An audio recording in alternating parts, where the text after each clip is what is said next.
Okay, so I think it's time to do another Just Rambling video. And I think I'm gonna do this one. I think I'm gonna do this one.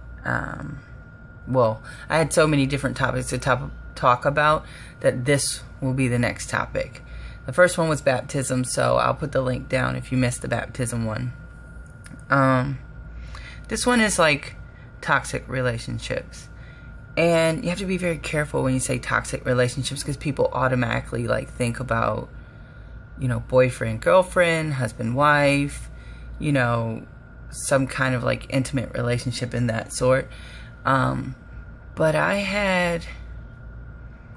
had toxic relationships with people who I would consider to be friends. It was a very passive-aggressive thing. Kind of like, you know how you can be friends with people and then everything's fine until maybe a new person joins the group, or somebody else comes in and it kind of changes the dynamic. That's kind of what happened.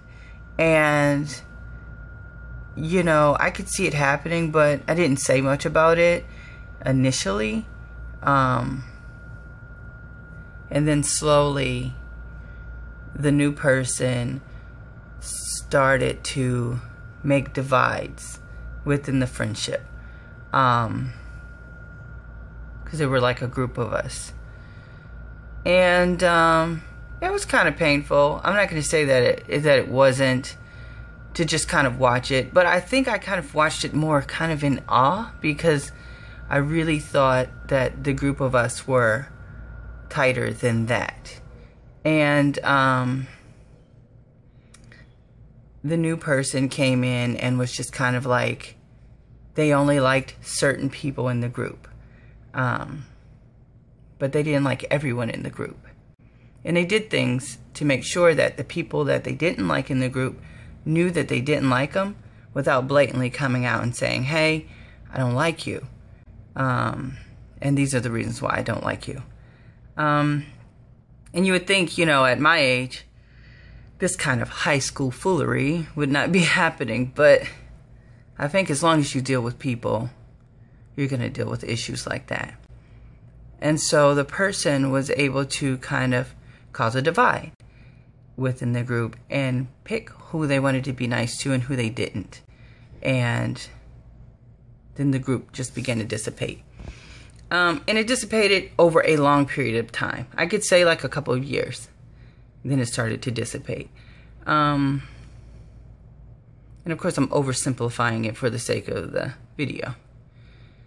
So I had that. You know, you learn your experience. You learn from the relationships, but they took more of a spiritual toll. Like, all of those relationships took like a spiritual toll.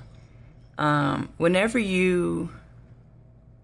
Well, I don't know about you, but for me, whenever I get into a relationship with a person or a group of people that are, if it falls apart and you don't know why it falls apart, that's one issue. Like friendships, relationships, or whatever can be core rocking. I don't know if everybody's like that. And I know that the type of person that I am, it can be hard to tell when hit emotionally, you know, and I always use the term as if I was in warfare or something like that, but it can be very hard to tell when you've hit me emotionally, because I don't always say anything about it. I don't always say, ouch, that was messed up or anything like that. I'll just start to distance myself, like. So I had to do that with a group of friends that were very close. And since then, I can say that God has really kind of like opened my eyes to things, that I kind of put all of those relationships, without knowing it, on a pedestal. I kind of put them higher than God without knowing that that's what I did, because they were so important to me. coming from a blended family and a step family, there are issues from that. And I think every adult deals with, no matter how great their parents are, or how great their parents tried to be, every adult has a set of issues that came with being raised. I'm no different. And so it was what it was. But God ended up really showing me where I went wrong, in that I kind of put my hope in my friendships, and I put my hope in my relationships with people, and I put, instead of in Him, And once I realized that and began to change that, He showed me my true friends. He showed me the people who are truly supposed to be in my life, and the people who truly mean the best for me. I'm a pretty straight shooter. If you ask me something, I'll tell you it. If I don't want you to know, I'll say, I don't want you to know. If you ask me to attend something and I don't want to go, I won't make up an excuse. I'll just say, I won't be there. So it's not like I'm complex or difficult to figure out or anything like that. But I really have a difficult time with passive aggressive behavior and stuff like that. And I guess if you're in a friendship or relationship with people, eventually, if you can't talk about things, it becomes passive aggressive.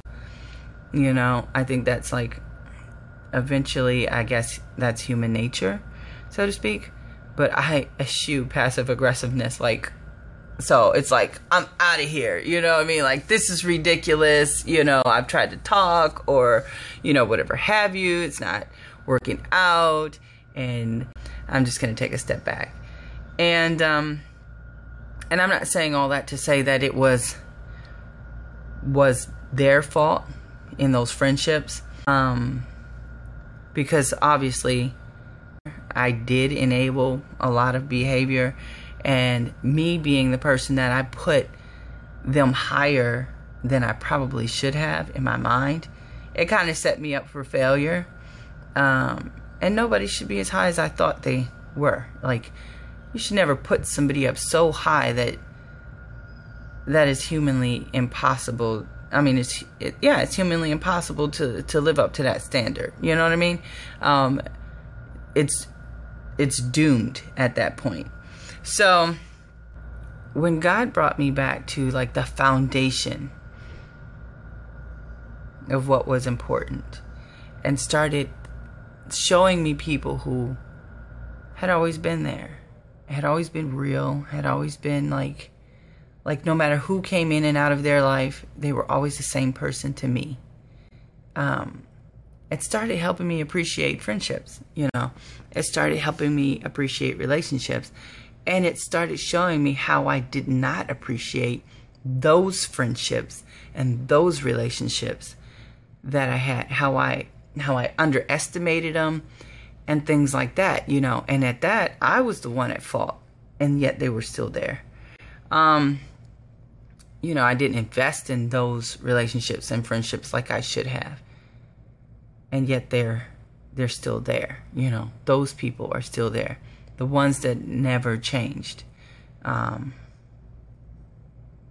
Who I could always talk to, who know everything. And they're still there. They know everything humanly possible that you could talk about with a person, and they are still around. Outside of God, not saying that those people are God, but just outside of God, who else knows all your secrets and won't get flaky about it? It's really hard to find a group of people that are like that. Maybe 2 or 3. Literally, I have 2 or 3. And I remember coming up and they say, they say when you get older, you'll only have a handful of real friends. And that is so true. I have a lot of acquaintances, but friends, I found out who my friends were. I have this habit of also once you get to a certain level in friendship with me, I promote you to family. I shouldn't have done that. I've done that so many times. I shouldn't have done that. That kind of set me up for failure because I promoted some people to family who didn't act like family, who let outsiders shake our relationship or shake who we were to each other. And so I've learned a lot about my own behavior that was wrong and about the behavior that I received that was wrong. So I'm just talking about my life. I'm hoping that my experience helps you a little bit and that you won't make the same mistakes that I did.